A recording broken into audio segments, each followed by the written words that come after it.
My younger brother, the golden boy, looked me dead in the eye and said his wedding was more important than my future. He demanded I hand over every penny of the inheritance my grandparents left me. My parents didn't just agree, they said it was my duty as a son. What they didn't realize was that I was about to expose a secret buried deep in our family. A secret that would prove the golden son wasn't who he claimed to be. And that the true heir to nothing was him. In my family, there were two sons, the one in the sky and my younger brother, Liam. From the moment he was born, a year after me, the whole household started revolving around him. He was the favorite, the one who could do no wrong. His first steps were treated like a miracle. His scribbles were called works of genius. Even his tantrums were excused as signs of a strong personality. Meanwhile, I was the quiet one, the one always expected to make room for him. Never outshine him. Never cause a scene. Just be there for him. My parents weren't openly cruel, but they were blind. To them, Liam represented their ideal future. They poured every resource into him: private tutors, expensive sports camps, a brand new car the moment he got a license. When he started some business after college, really just a fancy t-shirt scheme, and ran it into the ground, they called it a learning experience. Meanwhile, when I graduated with honors and landed a solid job offer, I got a smile and a distracted, "That's nice. Good for you." The only people who ever treated me like I truly mattered were my mom's parents. At their quiet, cozy house, I learned to fix things with Grandpa and to cook with Grandma. They came to every game I played, celebrated every win I had, and encouraged every goal I set. They didn't just love me, they saw me. 6 months apart, first my grandfather passed, then my grandmother. But before that, they pulled me aside. They'd left an inheritance for me, a trust I'd gain access to when I turned 25. Not a massive fortune, but enough for a down payment on a place of my own, enough to build the kind of future that felt like mine. They made me promise I'd use it wisely, and I gave my word. That inheritance was more than money. It was proof that I meant something to someone. That I belonged. My 25th birthday came, and the trust came through. Suddenly, I felt like I could stand tall for the first time in my life. I started looking for a small condo closer to work, a space where I could finally breathe and make my own path. Then came Liam's big announcement. He was engaged to Tiffany, the kind of woman you'd expect to gravitate toward him, high maintenance, entitled, and expecting a wedding fit for a royal family. Suddenly, every conversation in the house was about how to make it happen: a venue that cost a small fortune, a 10-layer wedding cake, an expensive dress, and a honeymoon that would make their friends jealous. There was only one problem: Liam didn't have the money. He burned through every dollar of the failed business, and my parents were already deep in debt trying to bail him out. So, one evening, I was called to a family meeting. I walked into the living room to find my mom and dad sitting stiffly on the couch. Liam and Tiffany were across from them like a king and queen on their thrones. The atmosphere was tense, like a set piece for an intervention, except this one was for me. My father started. "We need to discuss Liam and Tiffany's wedding." Liam jumped in immediately, voice dripping with entitled sincerity. "We just want the wedding of our dreams. The right way to start this new chapter of our lives." I shrugged. "Sounds great for you. What do you want from me?" My mom spoke next, voice wavering. "We're doing what we can, but it's expensive. We thought you could help." Then came the ask, no, the demand. Liam said it like it was a fact. "We know about Grandma and Grandpa's trust. Tiffany and I think it's only fair you use it for the wedding. It's a family event, and you don't really have any expenses right now. Think of it as an investment in our future." I was shocked. "My trust fund? The money meant for me?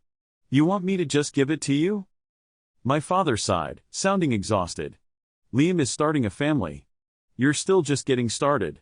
This is your way of supporting the family." I felt my hands shaking. "That money is for my future. Grandma and Grandpa left it to me for a reason. And you want me to just hand it over?" Liam scoffed.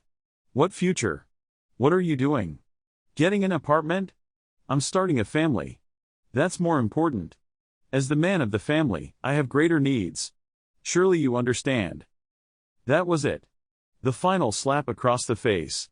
They weren't asking for help, they felt entitled to it. My future was worthless compared to Liam's wedding. According to them, my role was to support him, to carry him. Forever. I left that room shaking with anger and heartbreak. My mother called after me as I walked out, "You'll come around. You have to. We're your family." But for the first time, that word felt like a curse. For the next week, my phone rang endlessly. Sometimes it was guilt trips, sometimes pleas, and sometimes threats. But this time, I refused to break. They weren't going to win. Not when my grandparents had trusted me with this chance at a future. Not when I had memories worth defending. And then I remembered. The odd moments growing up, the tension between my parents when Liam was born, the quiet looks exchanged when certain relatives visited. Things that hadn't made sense as a kid. Whispers about debts and a mistake that had to be kept quiet. Suddenly, it felt like a puzzle piece just clicked. I went to my grandparents' old house. The place was abandoned now, and I still had a key. I climbed to the attic and started going through old trunks and dusty boxes until I found it, my grandmother's leather-bound journal. As I read, my whole world changed. The early pages were warm, memories of family trips and celebrations. But right after Liam's birth, the entries grew darker. My grandmother spoke of my father bringing home a baby boy. A boy that wasn't my mother's. Liam wasn't just my brother. He was the result of an affair between my father and a woman from his office. My mother had been humiliated, broken, and forced to raise the boy as her own. To the world, he was their son. To my father, he was a reminder of guilt. Then came another discovery, a second mortgage. My father had taken out a massive loan on their house years ago, desperate to cover debts for Liam's failed ventures. All this while expecting me to hand over the only thing I had left. They weren't just entitled. They weren't just selfish. They were desperate, corrupt, and living a lie. A week later, I walked into Liam and Tiffany's engagement party. The room was packed. My father, putting on the picture of pride. My mother, smiling like she hadn't spent the last few weeks blowing up my phone. The soon-to-be newlyweds held court, basking in the glow of friends and relatives. Then came the toast. I stepped to the microphone. "I'm so happy to be here tonight," I started. "Because family is about loyalty, trust, and honesty, right?" A few nods, some polite applause. Which is why I wanted to share a couple of things about this special family. Things that should matter to everyone here. Things that matter to me. I pulled out a copy of the second mortgage agreement. First, this. A loan my father and mother took out for $100,000 to cover Liam's debts. To save his business after it crashed. Gasps and murmurs rippled through the room. My father went pale. My mother gripped the edge of the table. Then I pulled out the journal pages and the birth certificate. And second, a little truth about this family. I read aloud a page from my grandmother's diary. The room fell silent. The diary spoke of a boy brought home, a boy that was the result of an affair. A boy named Liam. Then I held up the birth certificate. "Liam, you're not my mother's biological son. You're the product of an affair. An affair that nearly destroyed this family and put a woman I respect through hell. The golden boy. He's a reminder of betrayal." The room erupted. The whispers became shouts. The perfect facade came crashing down. I left as the room descended into chaos. My work was done. I didn't stick around to witness the aftermath, but I heard about it later.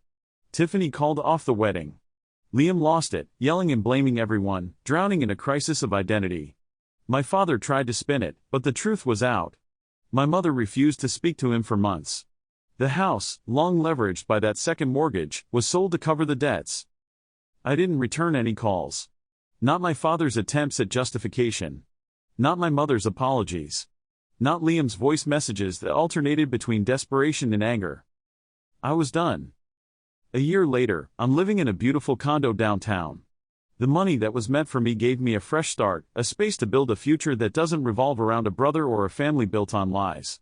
I started a graphic design business that's doing well. I cook in my own kitchen, stare out at the skyline every morning, and remember the two people who truly believed in me until the end. I don't miss the family I left behind. Not anymore.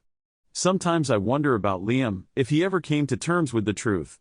Sometimes I wonder about my mother and father, about the house that's long been sold and the reputation that's long been buried.